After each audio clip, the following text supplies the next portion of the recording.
हम सोए की रातों। हाँ भाई, जय हिंद। नमस्कार सभी को।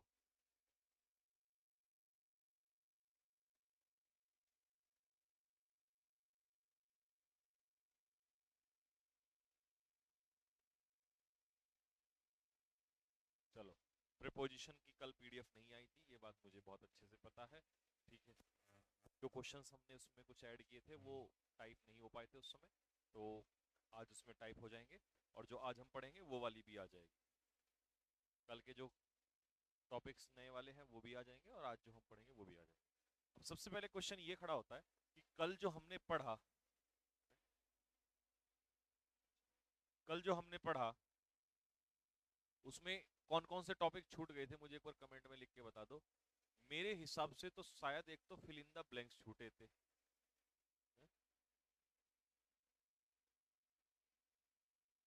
इसमें तो आ रही है।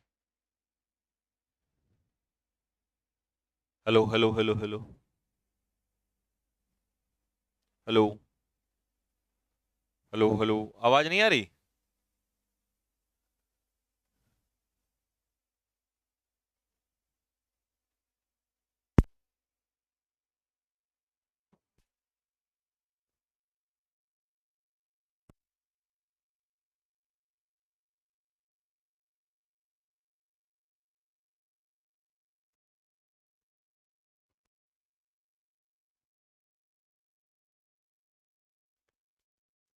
जिंदगी की न टूटे लड़ी, प्यार कर ले घड़ी दो घड़ी। हेलो। हाँ भाई, अभी आ रही है आवाज? नहीं आ रही? आ रही है। इसमें तो आ रही है। हाँ भाई, तुम लोग बताओ जरा। उनको? ये कौन सा है? ये कौन सा है? फिफ्थ? ये फिफ्थ है? ये तो फिफ्थ है ना? उनको फोर्थ, हाँ।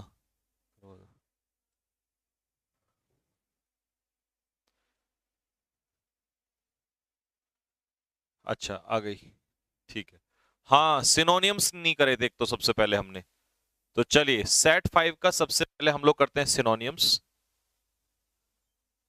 सिनोनियम्स में पहला क्वेश्चन जो है हमारा वो है एग्जॉर्बिटेंट चार्जेस को लेकर। अब अगर हम किसी चीज के एग्जॉर्बिटेंट चार्जेस लगाते हैं तो एग्जॉर्बिटेंट चार्जेस का मतलब होता है एक्सेसिव चार्जेस, यानी कि अत्यधिक, बहुत ज्यादा। ठीक है। एक्सेसिव, इनऑर्डिनेट, इनॉर्मस, एक्सपेंसिव या अनरीजनेबल। ठीक है भाई, बहुत ज्यादा चार्जेस।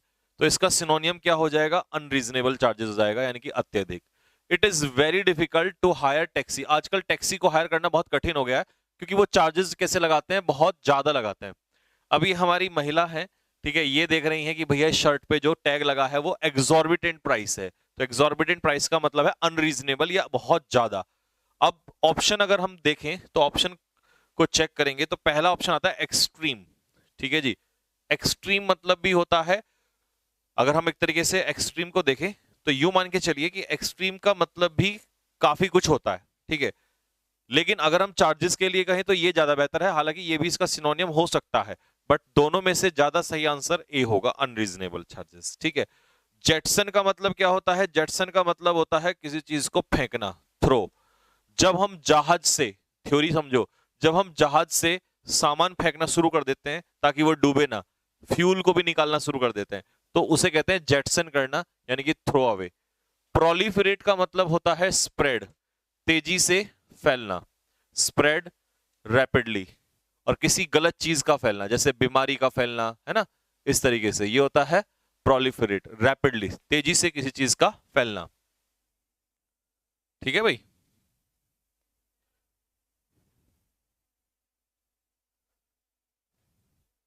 कोई भी बच्चा कमेंट स्पैम नहीं करेगा, बार बार कमेंट नहीं करेगा। मैं सारे जो भी क्वेश्चन है वो बाद में आपको आंसर दूंगा, ठीक।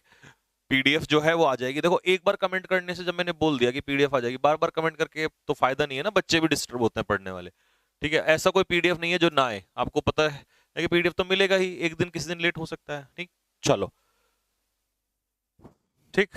अगला क्वेश्चन दूसरा है डेस्पाइज। डेस्पाइज का मतलब होता है नफरत करना। क्या करना? नफरत करना। अब ये हमारे भाई साहब हैं, इनके सामने ये मदिरा है, अल्कोहल है, और ये इसको देख के इनको बुरा लग रहा है। कुछ लोग अल्कोहल को पसंद नहीं करते, तो आप भी शायद पसंद नहीं करते होंगे, है ना। डेस्पाइज मतलब नफरत करना, डिटेस्ट, हेट, लोथ, एबहोर, डिसलाइक या डिसडेन, इन सभी का मतलब है नफरत करना। सेंटेंस के हिसाब से एबोमिनेट आंसर हो जाएगा, क्योंकि एबोमिनेट का मतलब यही होता है नफरत करना। ठीक है। We should not despise anyone for his poverty. किसी की गरीबी के लिए उससे हमें उससे नफरत नहीं करनी चाहिए, क्योंकि गरीबी और अमीरी तो इंसान की दिल से होती है। अब ऑप्शन में क्या है? ऑप्शन में है रिवोक।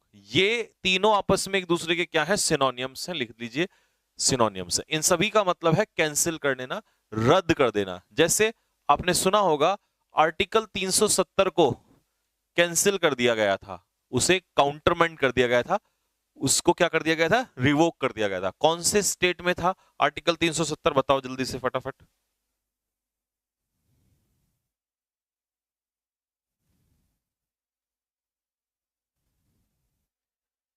हम सोए नहीं कई रातों से।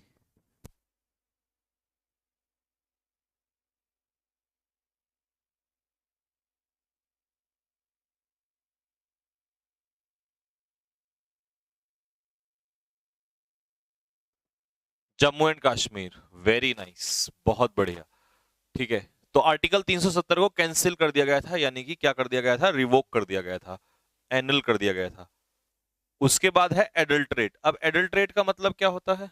अभी नहीं, अभी तो मैंने बोल लिया था। हाँ, ठीक। एडल्ट्रेट का मतलब क्या होता है भाई? एडल्ट्रेशन। अब मान लो आप दुकानदार के पास गए, तो दुकानदार कई बार क्या करता है? चावल में खराब वाले चावल मिला देता है। जैसे देखो, ये है प्योर वाला गेहूं, और ये इसमें मिलावट वाला गेहूं, ये एडल्ट्रेटेड है ना। एडल्ट्रेटेड का मतलब है मिलावटी, मिलावट किया गया। तो एडल्ट्रेट वर्ब है, एडल्ट्रेट करना मतलब मिलावट करना। इम्प्योर, स्पॉइल, टेंट, कंटेमिनेट या पॉल्यूट, खराब कर देना, प्रदूषित करना। दोज हु एडल्ट्रेट मिल्क, जो लोग दूध में, अच्छा दूध में तो सबसे ज्यादा मिलावट होती है आजकल, उन्हें पनिश किया जाना चाहिए। They should be punished severely.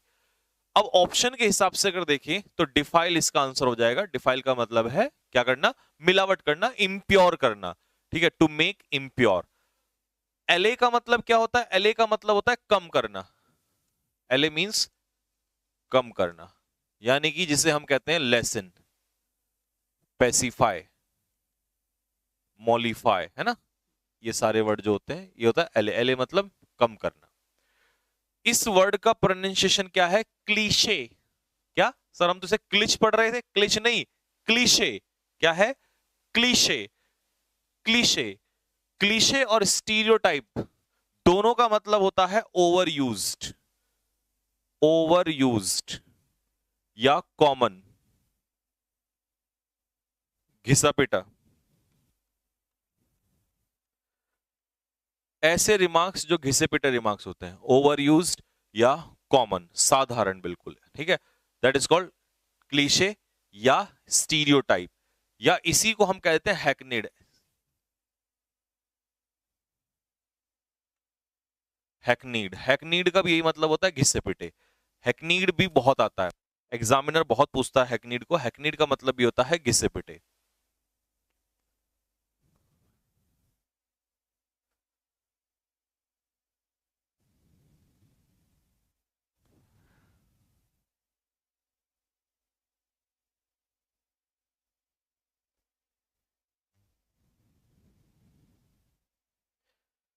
प्रीत की लत, जब हो जाए तो थम्स अप डाल देना, जब कॉपी कर लो तो थम्स अप डाल देना। मोहे सी लागी हो गई मैं मतवारी। करप्ट हो तो सकता है, पर करप्ट एक्चुअल में कुछ और, ये मिलावट तो समझो। यहाँ टेंट का मतलब वो दागी नेता वाला नहीं है, ये टेंट का मतलब है किसी चीज को मिलावट कर देना एक तरीके से। वो करप्ट तो फिर भ्रष्ट वाली सेंस में हो जाएगा। यहाँ है किसी सामान में मिलावट कर देना, है ना, किसी मटेरियल को मिक्स कर देना, इस सेंस में। नेक्स्ट, एंटोनियम मैंने कल करा दिए थे, इडियम्स मैंने कल करा दिए थे। यहाँ रखी थी, प्रियांशु ने रखी होगी, मैं तो यहीं रख रखी थी अपने पास। और वन वर्ड करा दिए थे कल, वन वर्ड हो गए थे। फिल इन द ब्लैंक्स हो गए थे कल? नहीं, फिल इन द ब्लैंक्स नहीं हुए थे शायद, फिल इन द ब्लैंक्स नहीं हुए थे।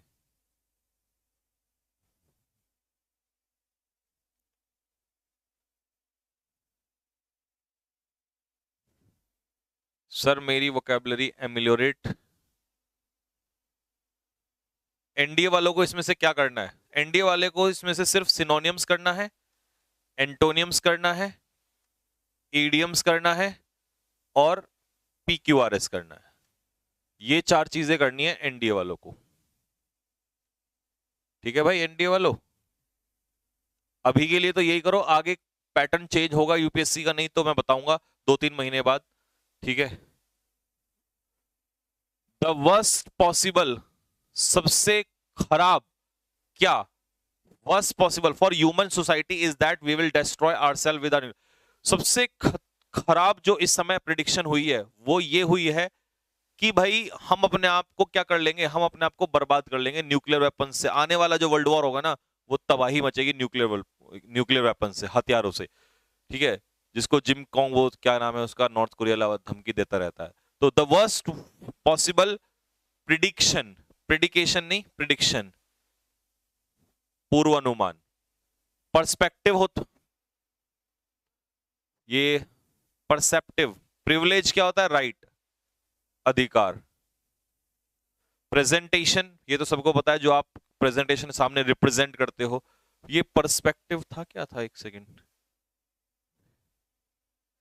सीडीएस में वन वर्ड नहीं आते हैं, और सीडीएस का तो कोई भरोसा नहीं है, सीडीएस वाले तो सब कुछ पढ़ो यार, सीडीएस का कोई भरोसा नहीं है।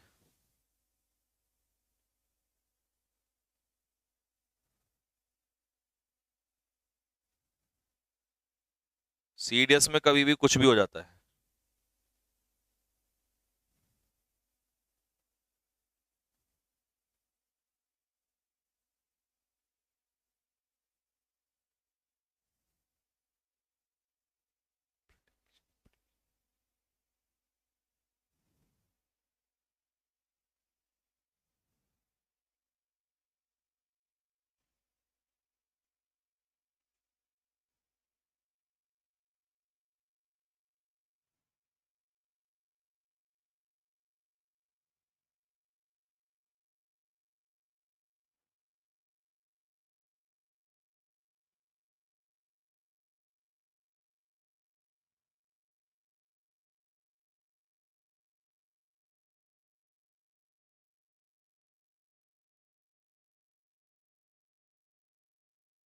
चलिए भाई, ठीक है भाई, अरे एयरफोर्स वाई के लिए तो सब पढ़ना, एयरफोर्स एक्स हो या वाई हो, उसके लिए तो सब पढ़ना, सब आता है उसमें तो। ठीक है भाई, ये हो गया। हाँ, इसमें करेक्शन नहीं है, इसमें यही ऑप्शन दिया हुआ है क्वेश्चन में भी, जो मैंने लिखा था उसमें भी, परसेप्टिव। परसेप्टिव का मतलब होता है इंसाइट, इंसाइट या नॉलेज, इंसाइट या नॉलेज। ठीक है, तो 13 का आंसर ये है। कहना ये चाह रहा है इस क्वेश्चन में कि सबसे बुरा जो हम प्रिडिक्ट कर पा रहे हैं चीजों को, वो ये है कि ह्यूमन सोसाइटी जो है आने वाले समय में क्या हुआ है, बर्बाद कर लेगी अपने आप को, यानी कि इंसान ना अपने आप को न्यूक्लियर हथियारों से क्या कर लेगा, अपने आप को बर्बाद कर लेगा। तो परसेप्टिव का मतलब होता है इंसाइट, ज्ञान, या फिर नॉलेज, इसे कह सकते हैं इंसाइट या फिर knowledge. The people of Rajasthan strictly to the traditional custom. Rajasthan के जो लोग हैं, आपने देखा होगा वहां पर उनके बिल्कुल अलग ही वो चलते हैं, यानी कि जो मतलब जो पुराने टाइम पे होते थे ना, तो वो वैसे ही कल्चर को फॉलो करते हैं, स्ट्रिक्टली फॉलो करते हैं। जैसी पुरानी कल्चर होती थी तो उसको आज भी वो फॉलो करते हैं। और फॉलो करना, ऐसा कौन सा वर्ड है जिसके साथ टू प्रपोजिशन आएगी? कमेंट बॉक्स में फटाफट। अपील का मतलब तो रिक्वेस्ट होता है, अपील का मतलब तो रिक्वेस्ट होता है, और अप्लाई करना मतलब किसी चीज के लिए ट्राई करना। तो ये तो होंगे नहीं, या तो अबाइड होगा या एडहेयर होगा, पालन करना, और दोनों का मतलब ही पालन करना है। कौन सा आंसर होगा?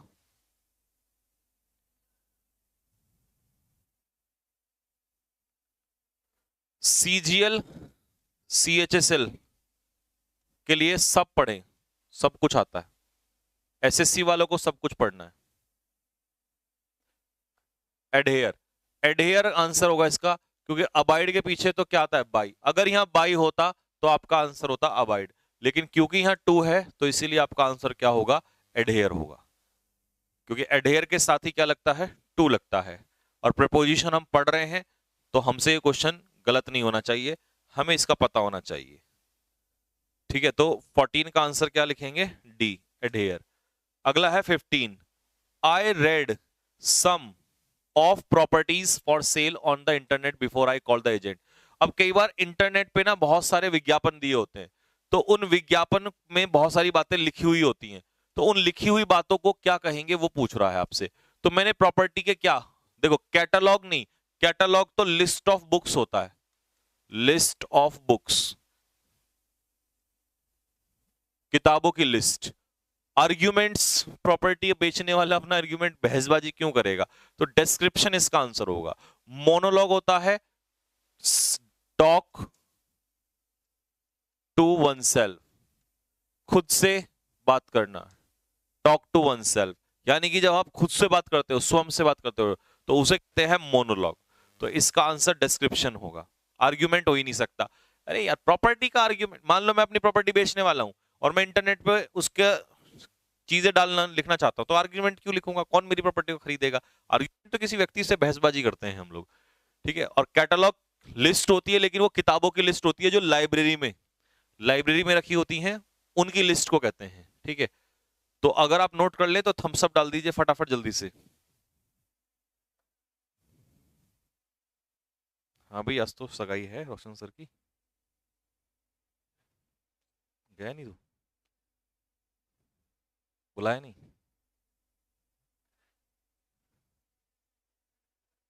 कहाँ, अच्छा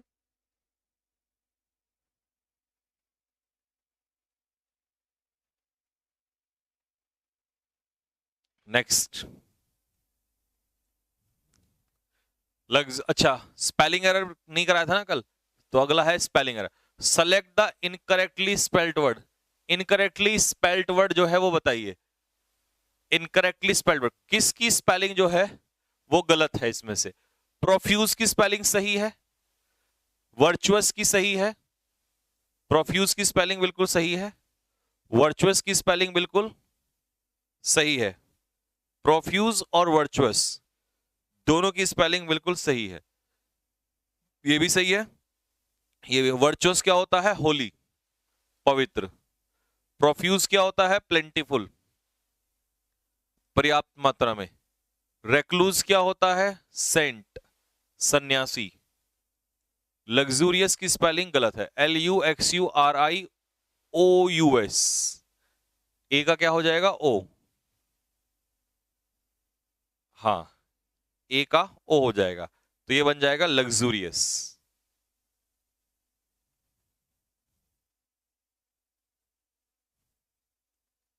अजय मिश्रा क्या कह रहा है, ऐप पर क्लास नहीं चल रही है, तो कहां चल रही है, अभी कहां देख रहा है तू, यहां क्यों बे नालायक, अभी क्लास कहां चल रही है। क्वेश्चन नंबर 17 में वो कह रहा है आपसे, परफेक्शनिस्ट, पेसिमिस्ट, ऑप्टिमिस्ट, इनमें से किसकी स्पेलिंग जो है वो इनकरेक्ट है, किसकी स्पेलिंग जो है वो गलत है। तो गलत स्पेलिंग आपको बतानी है। अब गलत स्पेलिंग में अगर हम देखें तो दोनों क्वेश्चन का आंसर दोनों में सॉल्व करता हूं। इनमें से फैटलिस्ट की सही है, फैटलिस्ट कौन होता है, भाग्यवादी, यानी कि one who believes in fate, जो भाग्य में विश्वास करता है। ऑप्टिमिस्ट, आशावादी, ठीक है, जो ब्राइट साइड पे देखता है। परफेक्शनिस्ट जो परफेक्शन से काम करता है। तो इसमें पेसिमिस्ट की गलत है, पेसिमिस्ट में क्या आ जाएगा, आई आ जाएगा। और पेसिमिस्ट क्या होता है, निराशावादी, निराशावादी मतलब one who looks at the dark side of things, जो चीजों की डार्क साइड पे देखता है उसे पेसिमिस्ट कहते हैं, जो one who looks at the bright side of the things उसे ऑप्टिमिस्ट कहते हैं, आशावादी। इनमें से किसकी स्पेलिंग इनकरेक्ट है, तो स्पेलिंग प्रोफेशनल की सही है, परपीचुएट कंटिन्यू करना ये भी सही है, इलेक्ट्रॉनिक्स की सही है, DILE, ए क्या लाएगा इसमें? तो आपका आंसर क्या हो जाएगा? डायलेमा। डायलेमा क्या होता है? कंफ्यूजन, दुविधा। डायलेमा की स्पेलिंग गलत है।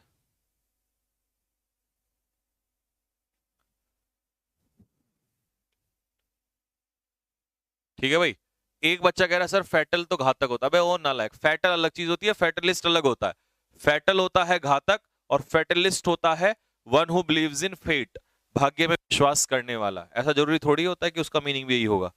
फैटल घातक होता है, फैटलिस्ट भाग्य में विश्वास करने वाले व्यक्ति को कहते हैं फैटलिस्ट।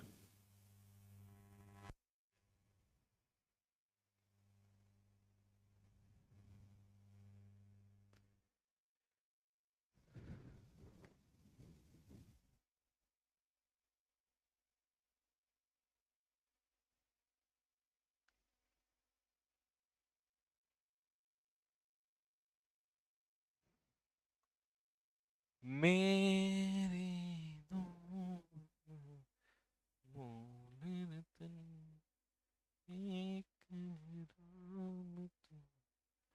हाँ जी, जी जी जी जी। पंक्टिलियस, पंक्टिलियस क्या होता है? केयरफुल। पंक्टिलियस की स्पेलिंग बी। पंक्टिलियस इज केयरफुल, जो किसी काम को ध्यानपूर्वक करता है। ठीक है। और facsimile is copy, FASCIMIL is a. Facsimile is copy, नकल।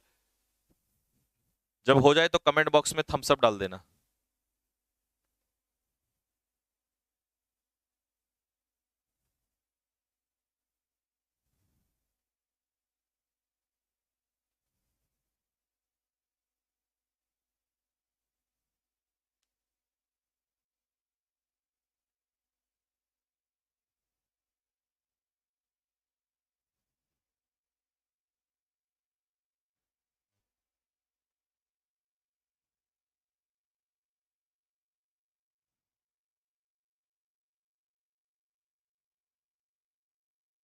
ठीक है भाई। अरे ये एक सेकेंड, ये गलत हो गया। सी इसका आंसर है, FAS नहीं, FAC। फैसिमाइल, FACSIMILE। ये ए वाला नहीं है। बी भी गलत है और डी भी गलत है। इसमें सी पहले आएगा, एस बाद में आएगा। ये गलती से रिवर्स हो गया। तो ये आंसर होगा इसका, सी। फैसिमाइल, ये लिखो, इसकी सी स्पेलिंग होगी। फैसिमाइल इज कॉपी, किसी चीज की रेप्लिका। रेप्लिका का मतलब भी यही होता है, copy. REPLICA। Replica is also copy, किसी चीज की हुबहू नकल।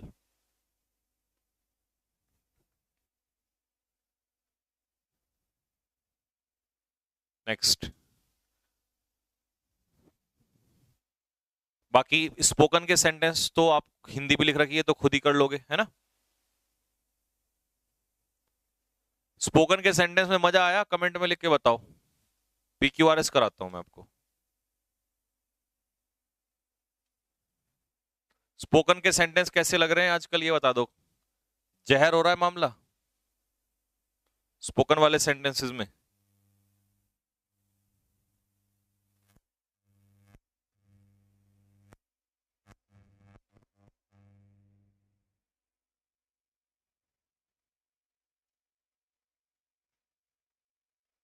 आ जाओ।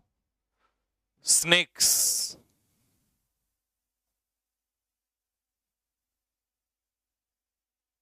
चलिए भाई,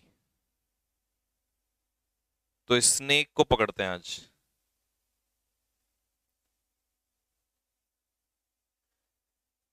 दिल दीवाना बिन सजना के माने ना। हाँ जी। Snakes are the most feared of all reptile. जितने भी रेप्टाइल हैं सबसे ज्यादा स्नेक डरता है, और हमें लगता है वो हमें डराता है, ऐसा नहीं है। तो ये हो गया आपका वन, फिक्स हो गया, ये भी फिक्स है। अब इसके बाद देखो, ठीक है जी, इसके बाद देखो शुरुआत किससे करती है, किससे करते हैं। Many people are killed by snakes in India and all over the world. बहुत सारे लोग स्नेक्स के द्वारा, अच्छा, most snake are the most feared of all the reptiles. अच्छा, ये कह रहा है कि स्नेक्स जो हैं सबसे ज्यादा परेशान करते हैं। ठीक है जी, सबसे ज्यादा डराते कौन है? स्नेक्स। तो इसका मतलब बहुत सारे लोग जो हैं वो स्नेक्स के द्वारा मारे जाते हैं पूरे संसार में। एस के बाद P, superstition and ignorance prevents proper treatment. और कई बार हम जब सांप काट लेता है ना तो इग्नोर कर देते हैं, इसीलिए प्रॉपर ट्रीटमेंट नहीं ले पाते हैं, ठीक है। पी के बाद R, snake is not only a source of fear and harm. Snake न केवल ये डर का और नुकसान का सोर्स है, it is also beneficial to man. ये इंसान के लिए बेनिफिशियल भी है। भाई मेरा तो, मुझे तो तुरंत मिल गया। अब जैसे जो बच्चा कह रहा है ना सर मेरे को समझ नहीं आता, कई बार होता क्या है, आपको क्लू बीच में ढूंढना पड़ता है। जैसे मैंने देखा कि भाई नॉट ओनली का पेयर ऑल्सो से बनता है, जरूरी नहीं है बट ऑल्सो से बने। तो कई जगह पर डायरेक्ट, क्योंकि जब सेंटेंस जुड़ा हुआ होगा तो बट ऑल्सो से बनेगा, जुड़ा हुआ नहीं है तो ऑल्सो आ जाएगा कि न केवल ये बल्कि ये भी है, नुकसान ही नहीं फायदा भी है। तो आर के बाद क्यू आएगा, आर के बाद क्यू ना तो इसमें है, आर के बाद क्यू ना इसमें है, इसमें है या फिर इसमें है। लेकिन अब देखने वाली बात यह है कि आर के बाद क्यू आएगा बट क्यू के बाद 6 आएगा, क्यों? क्योंकि उसने कहा है कि ये बेनिफिशियल है इंसान के लिए, और बेनिफिशियल कौन है? जहर, और उसी से क्या बनती है? मेडिसिन। तो बेनिफिशियल है तभी तो उससे मेडिसिन बनती है, इसके जहर से। तो क्यू वाला लास्ट में होना चाहिए। तो इसका आंसर क्या हो जाएगा? 6 इसका आंसर हो जाएगा, ये वाला सी इसका आंसर हो जाएगा।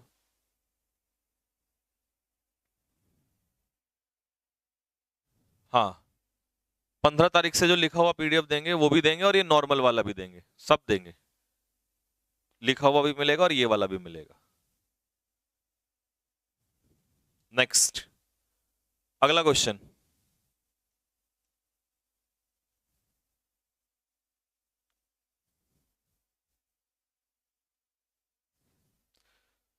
शिवम तिवारी, स्पैम मत करो बेटा। क्या कह रहा है? आई एम एनडीए कैंडिडेट, मुझसे पीक्यूआरएस थोड़ा भी नहीं बनता है, बन रहा है, प्लीज मैं क्या करूं?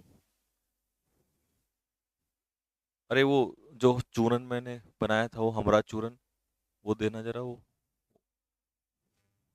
वो पीक्यूआरएस वाला जो चूरन है, जिसको खा के पीक्यूआरएस सॉल्व हो जाते हैं, एक बार जिस बच्चे को मैं पार्सल करवा दूं उसके थोड़ा सा। 27, रुक जा, अभी तेरा इलाज कराते हैं। अर्ली वार्निंग प्रैक्टिस से नहीं आता बेटे, प्रैक्टिस से और पढ़ाई से नहीं आता, वो चूरन खाने से आता है।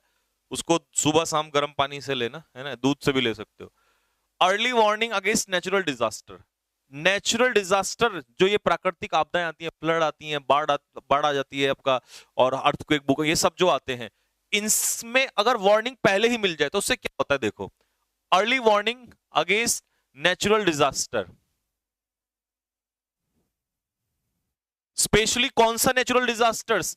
अब नेचुरल डिजास्टर है तो उसी का जिक्र होगा। स्पेशली कौन सा? पर्टिकुलरली ट्रॉपिकल साइक्लोन, जो तूफान आते हैं, साइक्लोन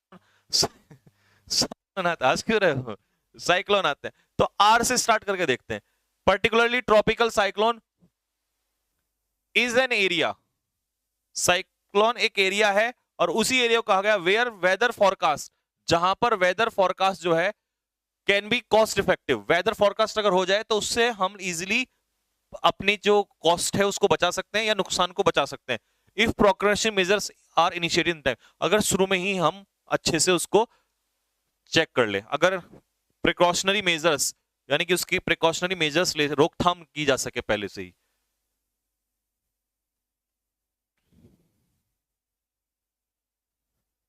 तो इसका आंसर क्या होगा? इसका आंसर हो जाएगा ए इसका सिंपल आंसर हो जाएगा, क्योंकि नेचुरल डिजास्टर का जिक्र है और उनमें से एक डिजास्टर स्पेशली उसने दे दिया ट्रॉपिकल साइक्लोन। तो ये आर से यही हिंट मिल गया था हमें, इसी से क्वेश्चन हो जाएगा। देख हम कौन सा चूरन खा के कर रहे हैं सॉल्व, है ना? हम प्रैक्टिस से कर रहे हैं, और प्रैक्टिस से रोजाना धीरे धीरे, एक दिन में तो कोई भी भगवान नहीं होता यार, एक दिन में किसी को नहीं आता। शुरू में तो समझने में टाइम लगता है, धीरे धीरे आता है। अब देखो PQRS, सबसे पहले क्या हम वर्ब से स्टार्ट करेंगे? नहीं। प्रीपोजिशन से नहीं, इससे नहीं, bye the and, bye the and से स्टार्ट होगा, यानी कि आर। लो ये तो हो गया वैसे, bye the end of this month, इस महीने के अंत तक, तो ये तो हो गया। बस लॉजिक लगाने वाली बात है, पता होना चाहिए। अब इतना भी मंद बुद्धि अगर कोई है तो उससे क्या ही होगा कि वर्ब से स्टार्ट नहीं करें, प्रीपोजिशन ही, सब्जेक्ट से स्टार्ट कर देंगे। बाय द एंड कंजक्शन से कर दिया, by the end of this month, इस महीने के अंत तक, we shall have shifted to, हम नए घर में शिफ्ट हो चुके होंगे। ये आ जाए। ट्रैवल एंड टूरिज्म का क्वेश्चन है, देखो, travel and tourism is the biggest service industry in India. Bharat में सबसे बड़ी सर्विस इंडस्ट्री बन चुकी है कौन? ट्रैवल और टूरिज्म, यानी कि ट्रैवल और टूरिज्म का इसमें जिक्र किया हुआ है। अब सबसे पहले हम क्या उठाएं? सबसे पहले उठाएंगे क्यू, क्योंकि इट मेक्स इतना कंट्रीब्यूशन 6.23% जीडीपी का। कौन? टूरिज्म। तो इसका मतलब इसका जिक्र क्यू में है। अब क्यू में है तो ये तो दोनों गए, तो क्यू के बाद आर या क्यू के बाद पी, ये देखने वाली बात है। ठीक है, देखो कैसे पकड़ेंगे, ध्यान से देखना मैं कैसे पकड़ने वाला हूं। क्यू के बाद या तो आर आएगा या क्यू के बाद पी आएगा। ठीक, इसका जीडीपी में 6 पॉइंट इतना कंट्रीब्यूशन है। 2009 में इंडिया ने 563 मिलियन डोमेस्टिक टूरिज्म आए थे वहां पर। ठीक है, अगर मैं क्यू के बाद लेता हूं पी और पी के बाद लेता हूं एस, दिस शोज, ये शो करता है a rise of over 15% over the previous year, कि पिछले सालों में 15% का राइज हुआ है। और उसके बाद लो, India will be a tourism hot spot, tourism hot spot बनेगा फ्रॉम 2009 से लेके 2008 तक, यानी कि 2009 से 2008 तक। The announcement was made by the world tourism and, अब देखो अनाउंसमेंट किया गया वर्ल्ड ट्रैवल एंड टूरिज्म की तरफ। तो अनाउंसमेंट कौन से सेंटेंस में है? अनाउंसमेंट कौन सी अनाउंसमेंट, मुझे ये बता दो। अनाउंसमेंट ये कि इंडिया जो है, बताओ तुम ही बताओ कौन सी है अनाउंसमेंट। अब तुम ये देख लो कि इस S6 से पहले कौन सा आएगा, आर आएगा या एस आएगा? भाई ये तो स्टार्ट ही नहीं होने, आर आएगा या एस आएगा, इनमें से कौन सी चीज अनाउंसमेंट है? कौन से में अनाउंसमेंट है? तो अनाउंसमेंट है मेरे भाई आर, कि इंडिया टूरिज्म का हॉट स्पॉट 2009 से कब तक, 18 तक। ये अनाउंसमेंट ट्रेवल इंडस्ट्री के द्वारा हुई। तो इसका मतलब आर लास्ट में होगा, तो इसका आंसर क्या होगा? डी इसका आंसर होगा। अब मैच करो अपना अपना, किसका सही बैठ रहा है। हो गए, खत्म हो गए। हम सोए नहीं कई रातों से जाने,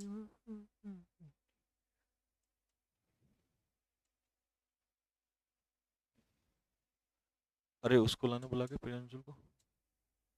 हाँ, है ना, ना बोल क्या कि जो सर ने अभी बनवाई है नई वाली,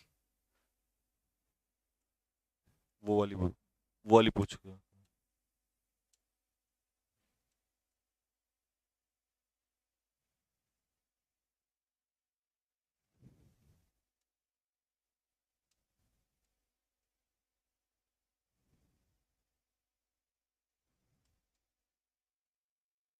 हम्म,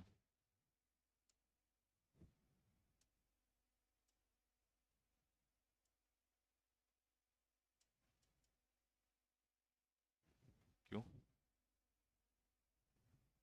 अच्छा, अच्छा, तो डायरेक्टर सर तो है। मेरे को पढ़ाने का ही काम बहुत है यार। मिल गया।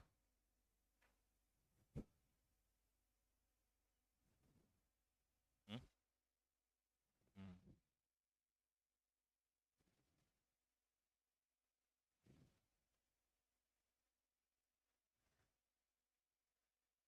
हाँ भाई, तो अब हम क्या करने वाले हैं?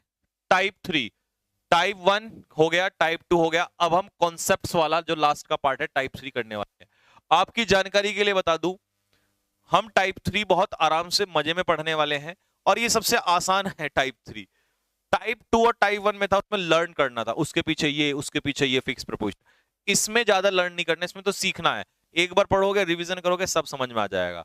और सबसे बड़ी बात है, इसके बाद सीधा प्रैक्टिस स्टार्ट होने वाली है। और प्रैक्टिस तो विनोद भी जानता है कि हम तूफान मचा देते हैं। ठीक है, उसके बाद जिन बच्चों को ये था कि नोट्स बहुत ज्यादा हो जाते हैं, लर्न नहीं होता, लर्न करने की जरूरत नहीं है। मेरी क्लास अपने से पढ़ लिया है, अब लर्न नहीं करना, अब तो प्रैक्टिस। चैप्टर खत्म हुआ, बस छोड़ दो, प्रैक्टिस में आ जाओ। प्रैक्टिस में धुआं, सब कुछ मैं प्रैक्टिस में ही लर्न करा दूंगा आप लोगों को। लेकिन ये पढ़ना जरूरी था, क्योंकि प्रैक्टिस तब तक अच्छी नहीं होती जब तक बेसिक्स से ना पढ़े आप लोग। अब एक बार ध्यान से सुनते चले जाओ फटाफट। कल टेस्ट है क्या? हाँ टेस्ट होगा, क्यों नहीं होगा टेस्ट? हाँ भाई, कॉन्सेप्ट क्या है? Concept, preposition takes object after it. Preposition अपने पीछे क्या लेती है? ऑब्जेक्ट। पहले भी पढ़ाया था चैप्टर के स्टार्टिंग में भी, दोबारा पढ़ा रहा हूं फिर से, दोबारा से सुन लो जिसका छूट गया होगा। प्रेपोजिशन अपने पीछे, प्रेपोजिशन के बाद आने वाला नाउन या प्रोनाउन किसका काम करता है? ऑब्जेक्ट का काम करता है।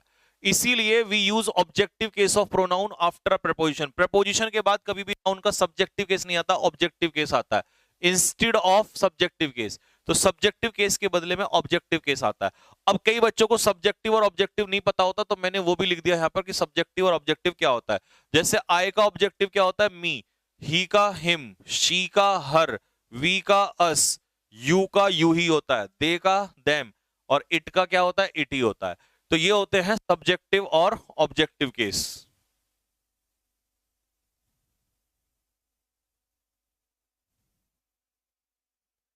तो शायद आपको सब्जेक्टिव और ऑब्जेक्टिव समझ में आ गए होंगे। अब नोट में क्या लिखा है, ये बड़े काम की बात है, इंपॉर्टेंट लिख लेता हूं मैं इसको। We can make gerund of any verb. हम दुनिया की किसी भी वर्ब का जिरेंड बना सकते हैं। Whether it is a verb of state, चाहे वो वर्ब ऑफ स्टेट हो, और वर्ब ऑफ एक्शन, चाहे वो वर्ब ऑफ स्टेट हो, चाहे वो वर्ब ऑफ एक्शन। दुनिया की कोई भी वर्ब हो, प्रपोजिशन के बाद उसे झुकना ही पड़ेगा। ए तलवार तुझे झुकना होगा, गर्दन ने बगावत कर ली है। तो प्रपोजिशन के बाद दुनिया की कोई भी वर्ब हो, कोई भी प्राणी तुमसे आके कहे नहीं इसका हम इसका जिरंड नहीं बना सकते, तो कहना संजीव सर ने कहा है कि बनाएंगे, हम बना के रहेंगे, तो बनाएंगे। प्रपोजिशन ऑफ, ऑफ के बाद जिरंड सिंगिंग। एडिक्टेड के साथ फिक्स प्रपोजिशन, अब तो हमने फिक्स प्रपोजिशन भी पढ़ लिया टू, तो प्रपोजिशन के बाद जिरंड। डिवोटेड के बाद फिक्स प्रपोजिशन टू, तो प्रपोजिशन के बाद जिरंड।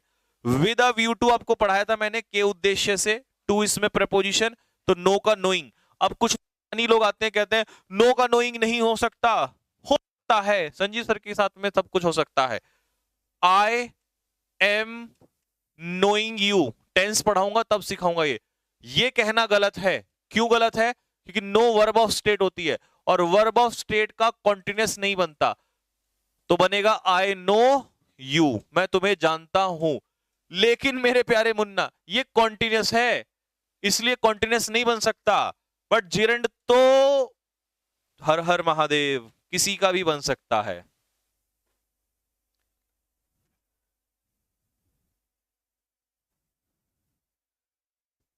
जिरंड तो दुनिया में हम किसी का भी बना सकते हैं। कॉन्टिन्यूस नहीं बन सकता, लेकिन जिरंड तो हम किसी का भी बना सकते हैं, किसी को नहीं बख्शेंगे। ठीक है, हम सोए नहीं कहीं। आ जाओ, और एग्जाम्पल भी है इसमें।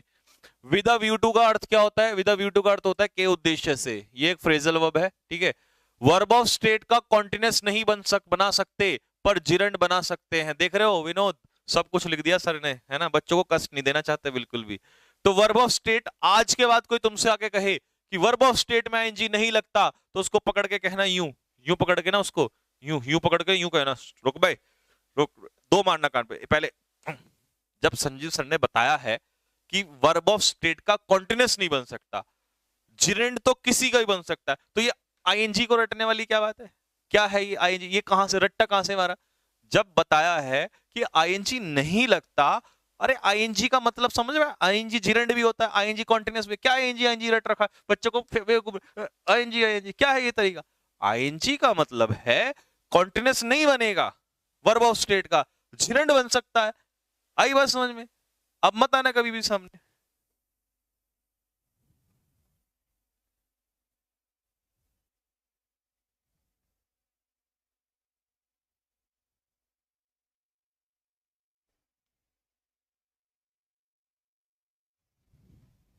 आगे भाई, अब आ जाओ ऐसी प्यारे बच्चों। लुक फॉरवर्ड टू एक फ्रेजल वर्ब है, टू इसमें क्या हो गया? प्रपोजिशन। प्रपोजिशन के बाद क्या आ जाएगा? जिरेंड आ जाएगा। Mother always keep on, on preposition, और प्रपोजिशन के बाद क्या आ जाएगा? जिरेंड आ जाएगा। ठीक है भाई, तो यह पहला कॉन्सेप्ट जो आपका कवर हो गया है। अब अगले कॉन्सेप्ट पे चलेंगे, नेक्स्ट कॉन्सेप्ट।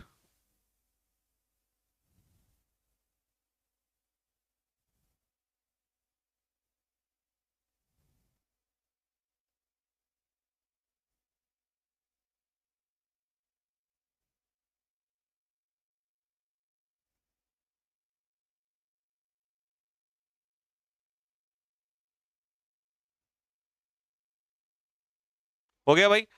चलो, अब अगला कॉन्सेप्ट, अगला कॉन्सेप्ट क्या है? अगला कॉन्सेप्ट समझो।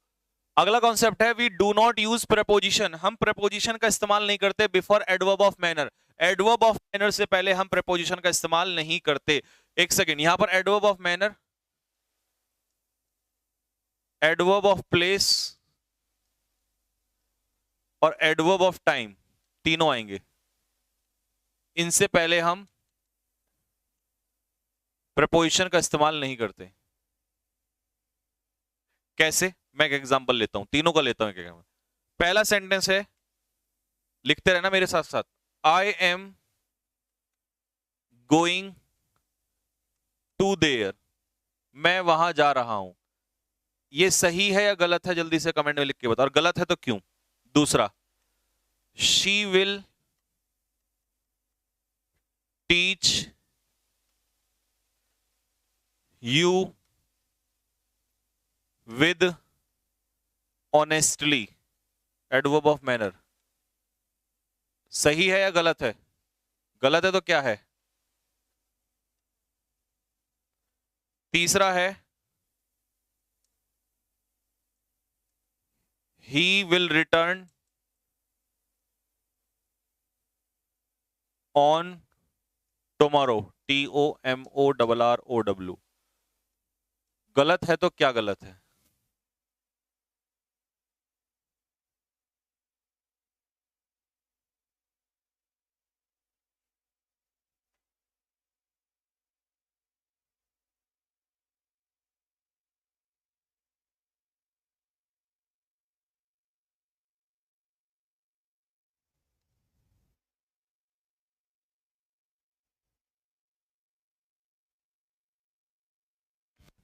देखो भाई, जो पहला क्वेश्चन है, I am going where, there, तो ये हो गया हमारा एडवर्ब ऑफ प्लेस।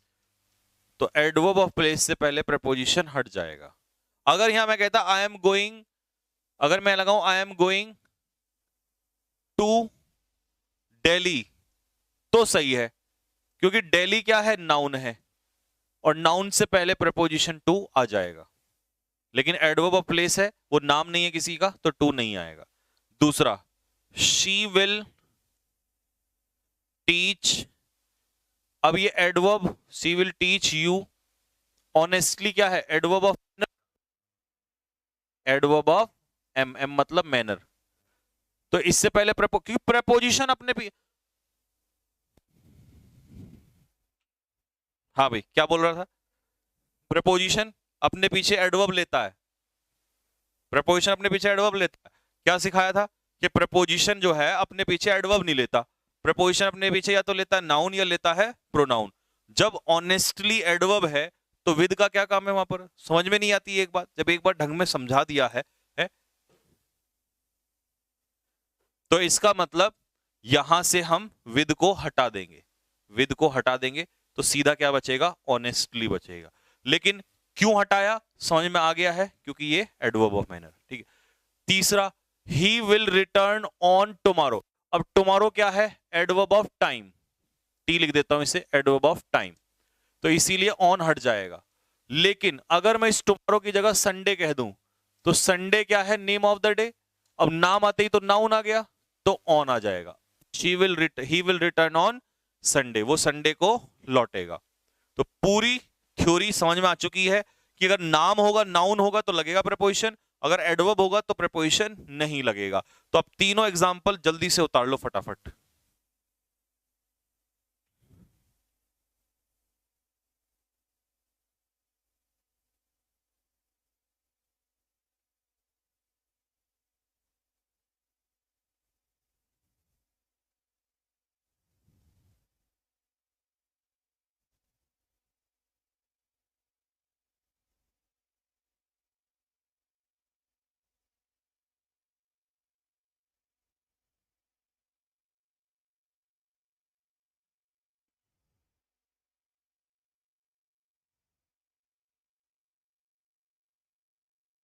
हाँ, ये नोट्स में लिखना है, ये नोट्स में लिखना है। और अगर ये हो गया हो, लिख लिया हो, तो जल्दी से थम्स अप मारो फेंक के फटाफट।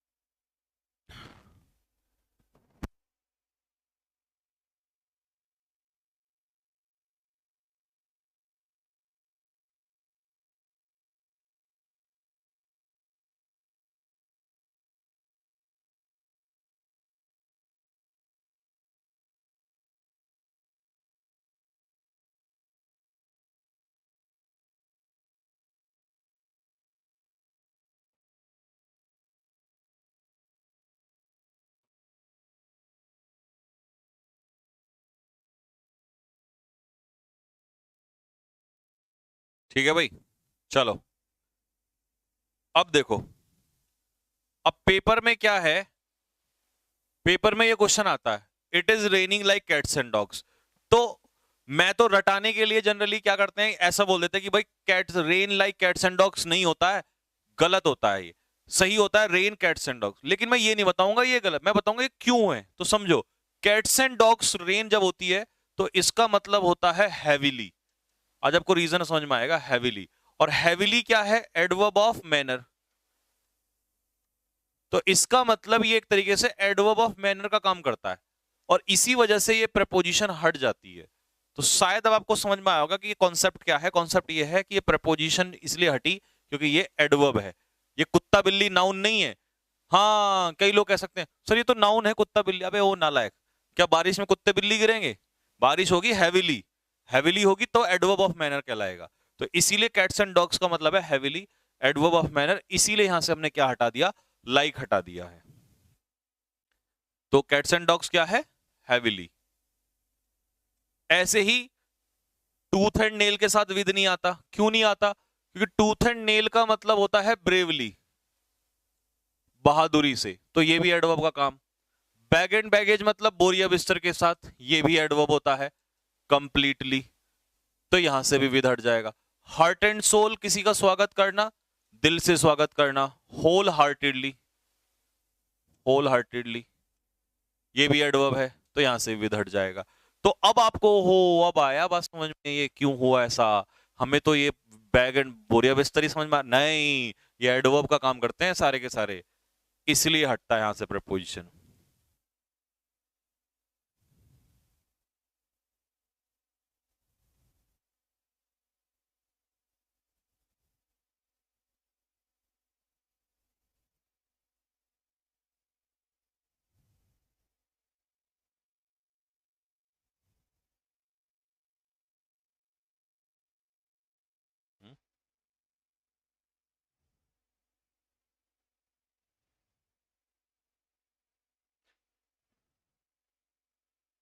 हाँ भाई, जब हो जाए तो थम्स अप मार देना फटाफट।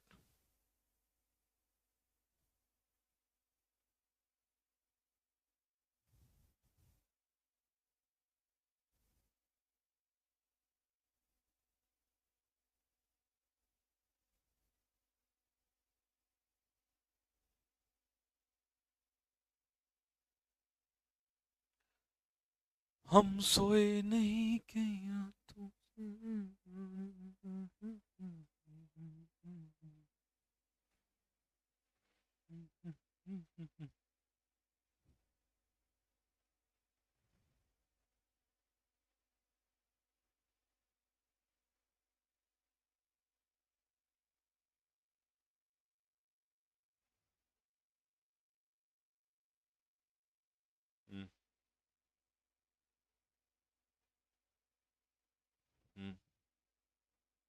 हो गया भाई, चलो अब है अगला पेयर, क्या है, along versus across versus through. Along versus across versus through, आ जाओ जी, along versus across versus through. चलो अब अलोंग कैसे समझेंगे। अलोंग का मतलब क्या होता है, अलोंग का मतलब होता है किसी चीज के किनारे। जैसे मान लो, ये एग्जांपल ले लो, ये है रोड, ये रोड जा रही है, ठीक है जी, ये इसमें गाड़ियां चल रही हैं, ठीक है। अब तुम यहां पर ये जो सभी जो है लोग हैं ये चल रहे हैं इधर पे, तो ये रोड के किनारे अगर चल रहे हैं तो इसका मतलब ये रोड के किनारे हैं, तो आप इसमें अक्रॉस नहीं कहोगे, आप इसे क्या कहोगे, अलोंग द रोड। क्या कहोगे, अलोंग द रोड। मान लो बहुत सारे पेड़ खड़े हैं, क्या खड़े हैं, पेड़, बहुत सारे पेड़ खड़े हुए हैं रोड के किनारे जो लगे रहते हैं पेड़, तो हम उन्हें क्या कहेंगे, अलोंग द रोड कहेंगे। तो अलोंग का मतलब होता है किसी चीज के किनारे। मान लो ये नदी है, अब अगर इस नदी के किनारे यहां पर घर बने हुए हैं या कोई शहर बसा हुआ, तो ये इसका अगर किनारे की बात कर रहे हो, यूं मतलब किनारे इन द पैरेलल, इस कंडीशन में ये कंडीशन क्या होती है, अलोंग होती है। कौन सी होती है, अलोंग होती है, पैरेलल टू समथिंग, किसी चीज के पैरेलल। तो लिखा भी है कि along shows parallel condition. Along क्या शो करता है, किसी चीज के पैरेलल कंडीशन। फिर दूसरा आता है इसमें अक्रॉस। अब अक्रॉस का मतलब क्या है, उसको इसी से ही समझ लो। जैसे मान लो ये रोड है, ठीक है, ये क्या है, रोड है। मैं यहां खड़ा हुआ हूं, तुम यहां खड़े हुए हो, और मैंने कहा मेरा मित्र जो है वो रोड के कहां, तो मेरे कंपैरिजन में मेरा मित्र क्या है, रोड के उस पार खड़ा है। तो जब एक दूसरे के अपोजिट कंडीशन आती है, विपरीत, तो उस कंडीशन में हम अलोंग नहीं लगाते, क्या लगाते हैं, अक्रॉस लगाते हैं। तो मैं कहूंगा मेरा फ्रेंड जो है, my friend is standing across the road, road के उस पार खड़ा हुआ है। मान लो ये नदी है, ये नदी पानी बह रहा है, और यहां पर वाई नाम का तुम्हारा फ्रेंड है, और इधर तुम खड़े हुए हो, तो तुम नदी के इस पार से उस पार तैर के जाओगे ना उसे बचाने के लिए। तो इसका मतलब इस पार से उस पार, तो नदी को तुम क्या कर रहे हो, क्रॉस कर रहे हो, तो ये हो जाएगा अक्रॉस। ठीक है भाई, क्या हो जाएगा, अक्रॉस।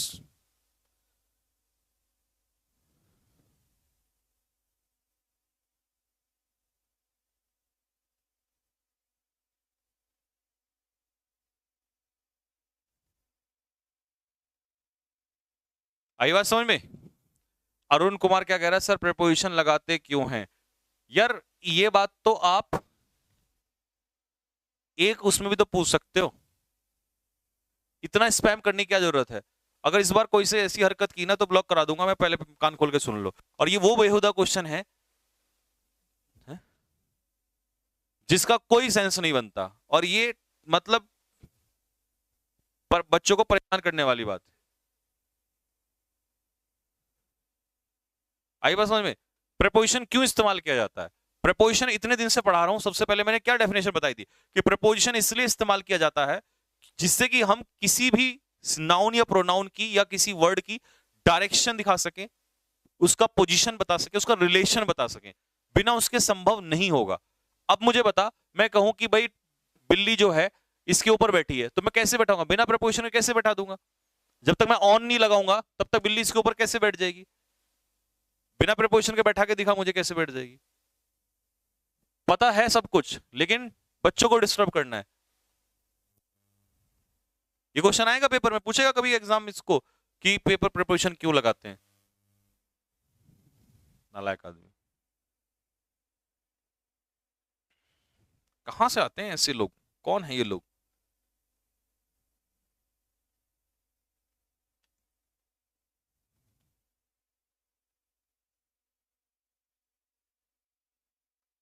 आह,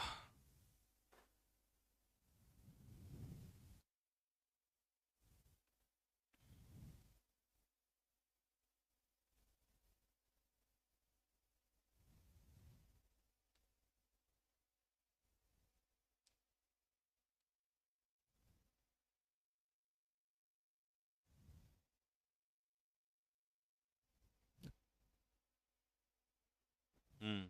और परीक्षा वालों ने मुझे ये बात बताई थी कि सर हमारे पास इंफॉर्मेशन है कि कुछ टीचर्स ने भी आपके सिलेबस खरीदे हैं, क्योंकि उसमें इंफॉर्मेशन आ जाती है। मैंने कहा कोई बात नहीं, उससे कोई दिक्कत नहीं है, लेकिन ये नहीं कि डिस्टरबेंस करें, क्योंकि तुम्हारा कुछ नहीं जाएगा, बच्चों का बहुत कुछ चला जाएगा।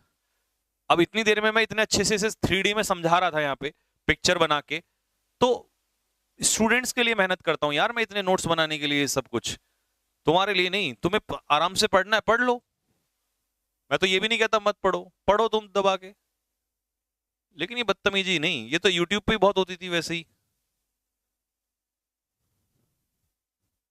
नेक्स्ट, अक्रॉस, देखो लिखा भी, across means from one side to another, एक साइड से दूसरी साइड, एक साइड से दूसरी साइड, ठीक है भाई। चलो और एक तरीके से समझ लेते हैं इसको, ऐसे समझ लो, ठीक है। जैसे मान लो ये नदी है, ठीक है, ये नदी का पानी बह रहा है, तो हम जो पुल है, हम पुल जो है भाई, मान लो यहां से मैंने उठाया पुल और यूं लेके यूं बना दिया, यूं यूं यूं यूं यूं यूं ही तो इस नदी को इस पार से उस पार जाना है हमें भाई। एक गांव ये है, एक गांव ये है, ये चमोली है, ये भिमोली है, तो चमोली से भिमोली में जाने के लिए नदी से क्रॉस होना पड़ेगा, तो इसीलिए क्रॉस होना पड़ेगा, तो प्रपोजिशन हमने लगा दी अक्रॉस, ACROSS, अक्रॉस। तो अक्रॉस का मतलब ये होता है एक तरफ से दूसरी तरफ, अपोजिट साइड, ठीक है। दूसरी बात, कई बार बच्चे पूछते हैं सर क्रॉस और अक्रॉस में क्या फर्क होता है, तो मेरे भाई अक्रॉस प्रपोजिशन होती है और क्रॉस होती है वर्ब, ये इन दोनों का डिफरेंस है। क्रॉस मतलब किसी चीज को क्रॉस करना,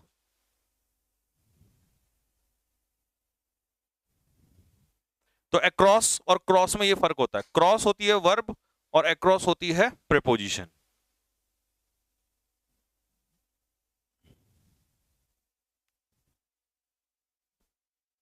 हो गई बात, मामला ओपी हो गया।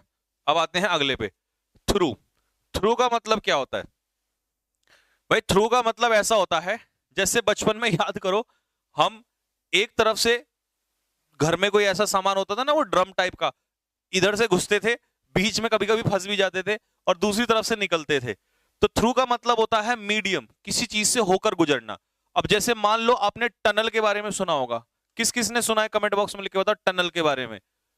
टनल जो है पहाड़ों में बनाई जाती है, गुफा एक तरीके से, एक तरफ से उसमें गाड़ी घुसेगी यूं यूं यूं और यूं बाहर आ जाएगी। तो इसका मतलब ये गाड़ी यहां से निकल गई और अंदर बाहर को निकल गई।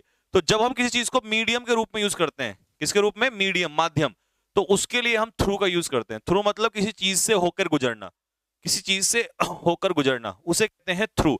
जैसे मान लो ये पाइप है और पानी जो है इस पाइप में यहां से घुसेगा और बाहर निकल जाएगा, तो हम इसे कहेंगे थ्रू द पाइप, यानी कि पाइप से होकर गुजरते हुए, उससे क्या लगाएंगे? थ्रू लगाएंगे। ठीक है भाई, आ जाओ। अब कुछ एग्जाम्पल हैं जिनको आप मुझे करके दिखाओगे फटाफट। पहले एग्जाम्पल का आंसर बताओ जल्दी से। हाँ भाई, मास्टर जी लोग जो क्वेश्चन पूछ रहे थे ये उल्टे पुल्टे, अब आप भी आंसर दो फटाफट जल्दी से। हाँ, जैसे दिल्ली मेट्रो। योगेश रावत, अरे परीक्षा एप्लीकेशन वाले इसकी जरा बात सुन लो योगेश की, ये क्यों परेशान है, नहीं तो अब इसको मेरे कुछ ना कुछ प्रॉब्लम हो गई होगी इसलिए नहीं चल रही है। कमेंट स्पैम मत कर, मुझे पढ़ा लेने दे, ठीक? ठीक हो जाएगा। अभी देख रहा है क्लास, देख ले। चलो, पहला, ही स्वैम इनटू द रिवर। इतने निकम्मे लोग हैं, इतने निकम्मे लोग हैं, क्या ही बताऊं। इनटू का मतलब होता है जब हम बाहर से किसी चीज के अंदर आते हैं तब इनटू होता है। अगर यह स्वयं की जगह जंप होता तो जंप इनटू होता। मतलब ऐसे मान लो कि यहां मैं बाहर खड़ा हूं और मैंने यहां से जंप मारी तो मैं बाहर से अंदर आया, बाहर से अंदर गया इस चीज में, तब मैं जंप इनटू द रिवर होगा। वो नदी में तो अब मान लो ये नदी है यार, और वो नदी में अंदर ही है, पानी में ऑलरेडी उसमें तैर रहा है, ठीक है? तो ये अलग कहानी है। तो इसको मैं अक्रॉस थ्रू के माध्यम से पूछ रहा हूं, अभी तुमसे इनटू नहीं पूछ रहा हूं। दूसरी बात, अगर मैं नदी के अंदर ही तैर रहा हूं तो इन द रिवर भी हो सकता है, बट इस पार से उस पार, इस पार से उस पार, इस सेंस में पूछ रहा हूं मैं, तो होने को वो भी हो सकता है। पेपर में तो ऑप्शन के हिसाब से आएगा और लिखा हुआ होगा, अभी सिर्फ मैं समझाने के लिए पूछ रहा हूं आपसे। तो अक्रॉस, अलोंग और थ्रू में से कौन सा आंसर होगा? तो इसका आंसर होगा ही स्वैम अक्रॉस द रिवर, नदी के इस पार से उस पार। अब समझ में आ गया होगा कि अक्रॉस किस सेंस के लिए यूज किया जा रहा है। दूसरा, the train passed through the tunnel. Tunnel से होकर गुजरी, ट्रेन जो है टनल से होकर गुजरी, तो दूसरे में हो जाएगा थ्रू। तीसरा बताओ, वो लड़का जिसने व्हाइट टी शर्ट पहन रखी थी वो दरवाजे से होकर गुजरा। तीसरा, चौथा, पांचवा, छठा और सातवां, आठवां। बताओ जल्दी से फटाफट। The boy who was wearing T shirt pass through the door. अब मान लो ये दरवाजा है तो यहां से गया और बाहर निकल गया, तो इसका मतलब मीडियम, माध्यम, तो आंसर क्या हो जाएगा? Pass through the door. फिर उसने कहा हमें रोड के कहां चलना चाहिए जिससे कि एक्सीडेंट्स को अवॉइड कर सके। ये रोड है, तो आप बताओ कहां चलें? क्या रोड के ऊपर चलें, या हनुमान बन के उड़ के चले, या रोड के किनारे चलें? बताओ कैसे चलें? तो हमें रोड के कहां चलना चाहिए? रोड के किनारे चलना चाहिए, अलोंग द रोड चलना चाहिए। अब ये नदी है, फिर वही बात जो मैंने अभी आपको बताई थी, नदी के इस पार, ये हो गई नदी। ये गांव का नाम है, कुछ भी रख लो, चमोली, बिमोली, है ना? अब इधर से इधर जाना है तो नदी, पुल कैसे बनेगा? इस पार से उस पार, क्रॉस, अक्रॉस। ठीक है जी। दे हैड टू मार्च। अब ये मान लो घना जंगल है और हमें जंगल से होके गुजरना है, तो जंगल के माध्यम से जाना पड़ेगा, जंगल से होते हुए, तो मार्च थ्रू द फॉरेस्ट।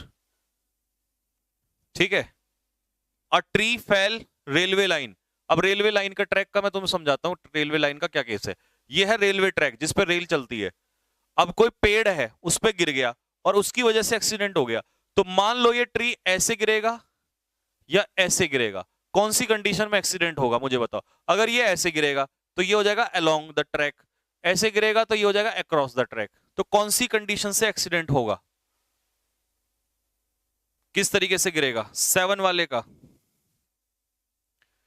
किस कंडीशन की वजह से अक्रॉस होगा?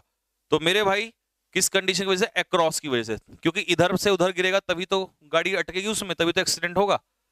8वें में कह रहा है शी हैज गॉन थ्रू। अब मैंने थ्रू क्यों लगाया? क्योंकि ये एक फ्रेजल वर्ब है। फ्रेजल वर्ब क्या है? Go through.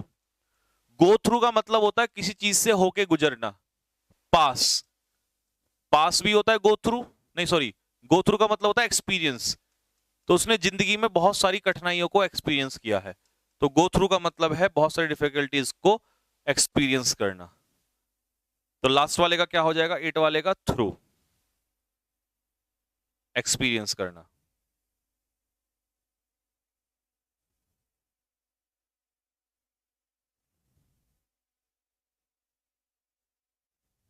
ठीक है भाई।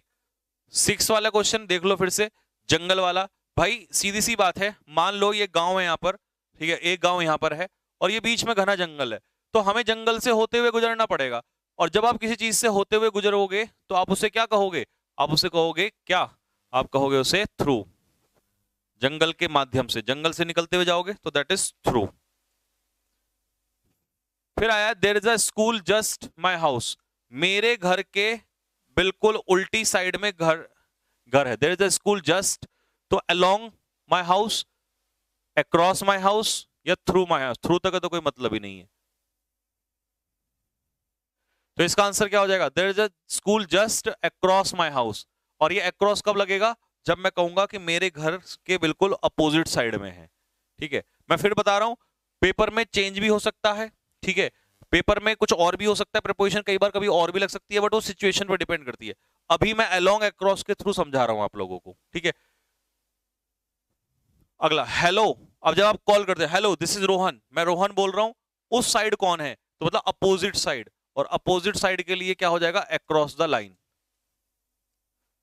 अपोजिट साइड के लिए क्या हो जाएगा? Across the line. हाँ। अब आता है सर अलोंग विद और अलोंग में क्या फर्क है? तो मैंने ये लिखवा दिया, कई बच्चे पूछते हैं फिर बाद में सर अलोंग और अलोंग विद में क्या फर्क है? तो अलोंग का मतलब तो होता है किसी के किनारे, लेकिन अलोंग विद लग गया तो मतलब किसी के साथ। हिंदी में लिखा है किसी व्यक्ति या वस्तु के साथ। Raju lost his job, Raju ने अपनी नौकरी खो दी। When the factory close, factory बंद हुई। अलोंग विद, अलोंग विद किसके साथ साथ? थाउजेंड्स ऑफ वर्कर्स, हजारों वर्कर्स के साथ साथ राजू ने भी अपनी नौकरी खो दी। तो यहां अलोंग नहीं आएगा, अलोंग विद आएगा। अलोंग विद का मतलब है के साथ साथ। Renu is studying French, Renu French पढ़ रही है, किसके साथ साथ? अलोंग विद हिज फ्रेंड्स, अपने मित्रों के साथ वो भी पढ़ रही है। I can not continue with you, मैं तुम्हारे साथ काम जारी नहीं रख सकता। अलोंग विद किसके साथ? This confusion. अगर ये कंफ्यूजन रहा तो इस कंफ्यूजन के साथ साथ मैं तुम्हारे साथ काम नहीं कर सकता।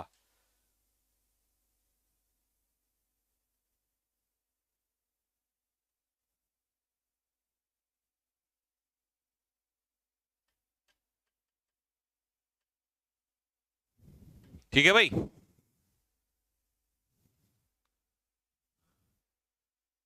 अब बताओ इसमें कौन सी वाली बात समझ में नहीं आई? ठीक, सबसे पहले एक बार फिर से ले लेते हैं इसको, दोबारा से यहां से आ जाओ, ये तो सब समझ में आ गया था। पहला है अलोंग, अलोंग का मतलब होता है किसी चीज के पैरेलल चलना, किसी चीज के किनारे, है ना। अक्रॉस का मतलब होता है अपोजिट साइड, किसी चीज के एक दूसरे के विपरीत होना, ये होता है अक्रॉस। ये लिखा भी है, it means opposite to something, किसी चीज के विपरीत होना। ठीक, नेक्स्ट फिर है थ्रू, थ्रू मतलब किसी चीज से होकर गुजरना, मीडियम। एग्जाम्पल में कौन सा एग्जाम्पल आपको समझ में नहीं आया है? कौन से वाला एग्जाम्पल समझ में नहीं आया है? कमेंट बॉक्स में मुझे लिख के बता दो फटाफट। 9 वाला, अच्छा 9 वाला तो छूट गया। She put the shawl. अब देखो शॉल जो है कैसे रखा जाता है? शॉल, शॉल को हम ऐसे रखते हैं यूं, एक तरीके से मैं बताता हूं। शॉल को जो है यूं रखा जाता है, ये तो खैर शॉल नहीं बनेगा, है ना, मतलब यूं रखते हैं, यूं ऐसे करके, तो इधर से इधर तक कंधों पे दोनों तरफ से, ठीक है। ठीक, अब वो बात लगा गांव में लोग ऐसे रख लेते हैं यू करते हुए, ठीक, वो एक अलग चीज है, ठीक है, लेकिन वो रखना नहीं होता, वो तो अलग कंडीशन आती है, ऑन में आएगा वो। तो अगर हम अक्रॉस के हिसाब से करें तो अक्रॉस इसका आंसर होगा। अक्रॉस का मतलब इस ऐसे अपोजिट साइड, तो अपोजिट साइड के लिए यहां पर क्या हो जाएगा, अक्रॉस हर शोल्डर्स, अपने कंधों पे रखा उसने सॉल को। ठीक है जी, तो ये था। 6 वाला क्या था, 6 वाला देख लो, उन्हें जंगल से होकर गुजरना पड़ा। तो भाई जंगल से होकर मतलब जंगल एक मीडियम है, ठीक है, जंगल एक माध्यम है उनके लिए, तो इसीलिए यहां मार्च थ्रू आएगा। और तीसरा कौन सा है, तीसरा है जो लड़का, अरे यार ये क्वेश्चन क्या है, पूछने लायक है क्वेश्चन। भाई दरवाजा नहीं दिखाई देता तुम्हें, अब मैं यहां खड़ा हूं और इस दरवाजे से यूं निकल के जाऊंगा, तो दरवाजा एक मीडियम हो गया। तुम खिड़की से कूद के निकल जाओ, वो भी मीडियम होगा, थ्रू द विंडो हो जाएगा, ऐसे थ्रू द डोर हो जाएगा। ठीक है, अब देखो अगला टॉपिक, अगला टॉपिक क्या है, to versus towards. To versus towards को पिक्चर से समझाऊं या डायरेक्ट समझा दूं, बताओ कमेंट बॉक्स में लिख के फटाफट। पिक्चर ही बना देता हूं मेरे हिसाब से तो।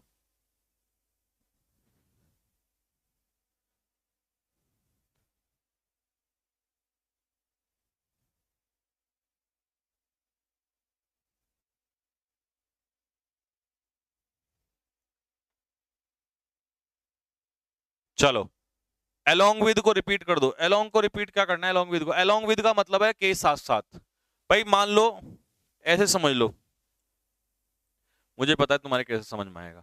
देखो ये है चिंकी, चिंकी ने पिंटू से कहा कि मूवी देखने चलते हैं, तो Chinki will go to movie along Pintu या along with पिंटू, बताओ।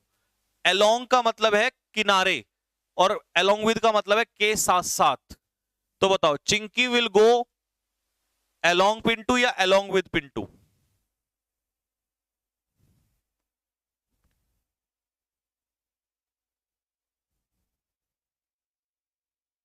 बताओ।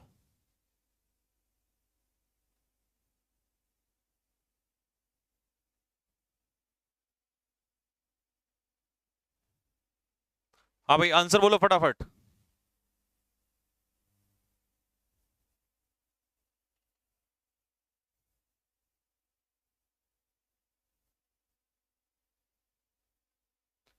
तो along with पिंटू, बस क्लियर हो गया, इसमें along का कोई मतलब ही नहीं है।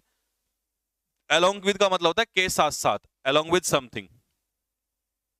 अब आता है टू वर्सेस टूवर्ड्स, तो इसको दोनों मेथड से समझो। देखो भाई ये ट्रेन है यहां पर, यहां से चली और ये दिल्ली तक पहुंची। अब अगर ये दिल्ली तक पहुंची तो दिल्ली इसका क्या हो गया, डेस्टिनेशन, डेस्टिनेशन, डेस्टिनेशन। तो डेस्टिनेशन के केस में हम लोग क्या लगाते हैं, टू। इसीलिए हम लोग कहते हैं, मान लो मैंने कहा कि मैं स्कूल जा रहा हूं, तो मैंने आपसे कहा I am going to school, I am going to school, तो मैंने यार टू क्यों लगाया, सोचने वाली बात यह है, इसलिए लगाया क्योंकि स्कूल मेरा क्या है, डेस्टिनेशन है, मैं यहां से चलूंगा और स्कूल जाके रुक जाऊंगा, तो इसीलिए टू लगाते हैं हम लोग। लेकिन टूवर्ड्स कब लगाते हैं, टूवर्ड्स डेस्टिनेशन के लिए नहीं लगाते हैं, टूवर्ड्स लगाते हैं किसी डायरेक्शन के लिए, टू शो डायरेक्शन, दिशा के लिए। ऐसे समझ लो जैसे मैंने कहा कि मैं दक्षिण की ओर जा रहा हूं, तो दक्षिण की ओर जा रहा हूं मतलब इधर जा रहा हूं, बट मुझे ये नहीं पता मैं कहां जा रहा हूं, मैं तो कहीं भी जा सकता हूं, कहीं भी, लेकिन डायरेक्शन मेरी यही है, ये नहीं पता कहां जा रहा हूं।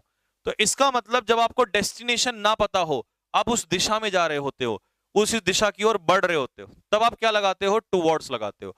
और टू किसके लिए लगाते हो, डेस्टिनेशन के लिए लगाते हो। तो जैसे उसने कहा वो मंदिर जा रही है, तो she is going to temple. Army जो है वो वेस्ट यानी कि डायरेक्शन पश्चिम की ओर बढ़ रही है, तो ये क्या हो जाएगा, टूवर्ड्स, टूवर्ड्स द वेस्ट। मैं स्टेशन की ओर जा रहा हूं, तो आई एम गोइंग टूवर्ड्स। किसी ने पूछा हाँ भाई किधर जा रहा है, स्टेशन की तरफ जा रहा हूं। स्टेशन जा रहा है, नहीं, स्टेशन की ओर, स्टेशन वाली साइड में, जा तो कहीं और ही रहा हूं, खेलने जा रहा हूं, ठीक है। तो अगर आप स्टेशन जा रहे हो, अगर ये लिखेगा कि स्टेशन जा रहा है तो लगेगा टू, और कहेगा कि स्टेशन की ओर जा रहा है तो टुवर्ड्स, तो ये डिफरेंस होता है आगे। लेकिन यहां पर लिखा हुआ है तो इसीलिए आंसर आ जाएगा टुवर्ड्स द स्टेशन। ये है टू और टुवर्ड्स में डिफरेंस।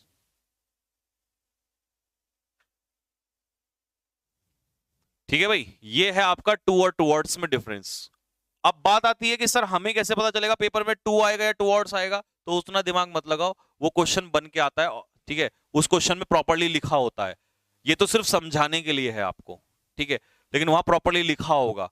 तो बस आपको पहले मुद्दा ये है कि समझ में आना चाहिए कि टू वहां होगा जहां डेस्टिनेशन होगा, और टुवर्ड्स वहां पर होगा जहां डायरेक्शन, उस दिशा की ओर हम बढ़ रहे हैं।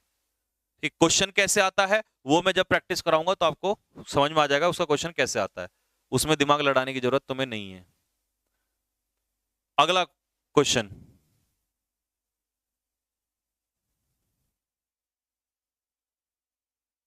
हाँ जी, अगला क्वेश्चन, इन एट ऑन, ये क्वेश्चन टॉपिक बड़ा है तो टाइम उतना नहीं है, जितना हो उसके हिसाब से हो जाए, तो मैं इसके हिसाब से दूसरा टॉपिक कराता हूं आपको। हाँ, ये टॉपिक बहुत आता है, आज का हमारा लास्ट टॉपिक है और ये एग्जाम में बहुत ज्यादा पूछा जाता है। टॉपिक का नाम क्या है पहले सुन लो जल्दी से। टॉपिक का नाम है बिसाइड वर्सेस बिसाइड्स। एक ही बात बताऊंगा, चिंकी के बगल में खड़ी थी पिंकी और उसके बगल में खड़ी थी रिंकी और रिंकी के साथ खड़ी थी मिंकी। तो जब आप एक दूसरे के बगल में होते हो एडजेसेंट, तो उस समय पर आप क्या यूज करते हो, बिसाइड। क्या करते हो, बिसाइड। लेकिन चिंटू की शादी हुई किससे, चिंकी से, तो चिंटू गया शादी में चिंकी को लेकर, साथ में छोटे छोटे मिंकी भी चले, मिंकू मिंकी भी चले गए, तो साथ में मतलब प्लस प्लस। जब भी साथ में यानी कि प्लस की बात आएगी, के अलावा साथ साथ बिसाइड्स का जिक्र होगा, एडिशन। जब भी प्लस की बात आएगी, एडिशन की बात आएगी, तब तब क्या होगा, बिसाइड्स होगा। तो इसका मतलब यह हुआ, इन दोनों के मीनिंग की अगर हम बात करें तो इन दोनों के मीनिंग में यह डिफरेंस है कि जब भी हम ये कहें कि हमारे आसपास बगल में, वहां तो यूज होता है एक दूसरे के आसपास। मान लो मैं यहां खड़ा हूं, कोई मेरे आगे बगल में खड़ा है तो बिसाइड मी हो जाएगा, है ना। लेकिन मैं कहूं कि भाई मैं जाऊंगा लेकिन मेरे साथ साथ वो भी जाएंगे, साथ साथ प्लस, तो उसमें आ जाएगा बिसाइड्स। तो ये दोनों का भी डिफरेंस है। अब पहले का आंसर, दूसरे का आंसर, तीसरे का आंसर, नहीं पहले तुम फर्स्ट और सेकंड का बताओ, क्योंकि तीसरे तक दिमाग नहीं लगाना, वहां तुम गलत कर दोगे। पहले का और दूसरे का आंसर बताओ। बस स्टैंड के बगल में ऑफिस है, बच्चों के साथ साथ पत्नी को भी लेके गया, यानी कि चिंटू मिंटू के साथ साथ चिंकी को भी लेके गया। पहले का आंसर, शाबाश, किसने बताया, बहुत बढ़िया।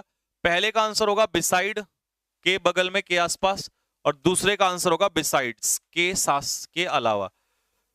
तीसरे का आंसर बताओ जल्दी से, तीसरे का, चौथे का और पांचवे का। ये देखता हूं कौन करेगा इनको।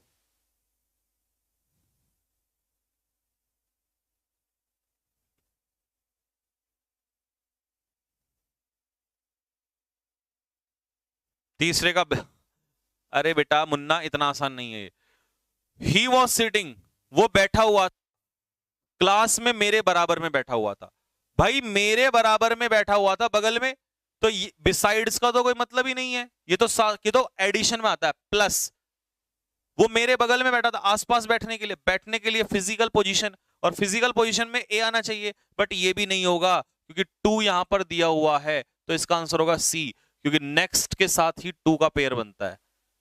ये चालाकी थी इसमें, नेक्स्ट टू मी, तो तीसरे का आंसर होगा सी। ये मेरे क्वेश्चंस हैं, इनमें ऐसे दिमाग नहीं लगेगा, इनमें थोड़ा अच्छे से दिमाग लगाना पड़ेगा। तीसरे का आंसर होगा सी। ऐसे ही चौथे का, बच्चा बैठा हुआ था मेरे बराबर में, ये तो हो ही नहीं सकता। अच्छा इसमें एस नहीं है, चलो एस नहीं भी है तो भी नहीं हो सकता, ये भी नहीं हो सकता। इसका आंसर होगा क्लोज, क्योंकि क्लोज का पेयर टू से बनता है। तो चालाकी क्या है कि दोनों क्वेश्चन में टू दे रखा है, और जबकि टू प्रपोजिशन है, तो जब ये प्रपोजिशन है तो इसके अलावा कोई और प्रपोजिशन नहीं लगेगी, तो इसीलिए क्लोज का आंसर होगा टू। पांचवे में क्लोज नहीं आ सकता क्योंकि यहां टू नहीं है, नेक्स्ट नहीं आ सकता क्योंकि टू नहीं है, तो पांचवे का आंसर होगा सी, बिसाइड मी, वो बैठा था मेरे बगल में। अगर यहां टू होता, टू तो फिर ये नहीं होता, फिर या तो क्लोज के साथ 2 आता या नेक्स्ट के साथ 2 आता।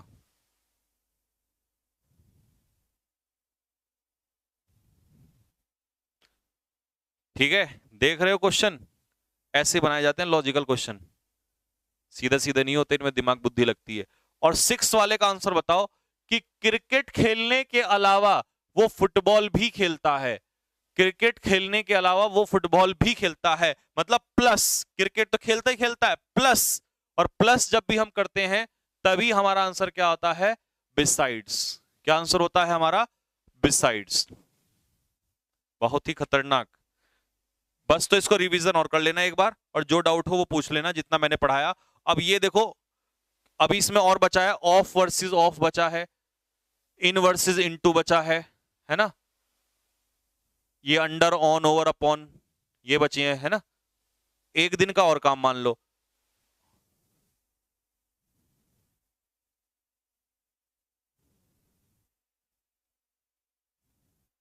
ठीक है, ये यहां तक बचा हुआ है।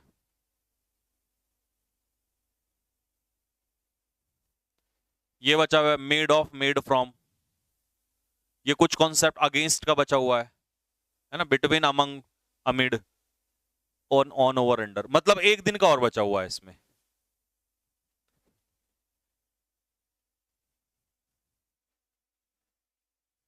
ठीक है भाई, अब सुनो, वो कैब की पीडीएफ ऑलरेडी आपके पास डली हुई है जो मैंने आज सॉल्व करवाई।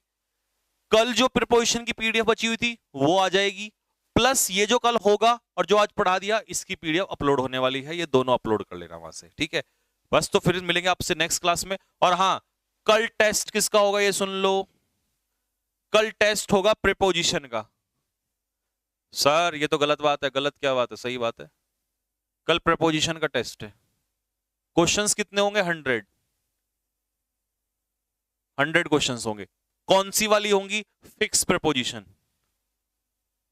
फिक्स प्रीपोजिशन, फिक्स प्रीपोजिशन जो आपको पढ़ा दी है उन्हीं में से आएगा। अबे नालायक, कान पे मारूंगा, एट ऑन वाला क्यों नहीं बताया, एट ऑन वाला इसमें है, वहीं मिलेगा सब कुछ, अभी बचा हुआ है।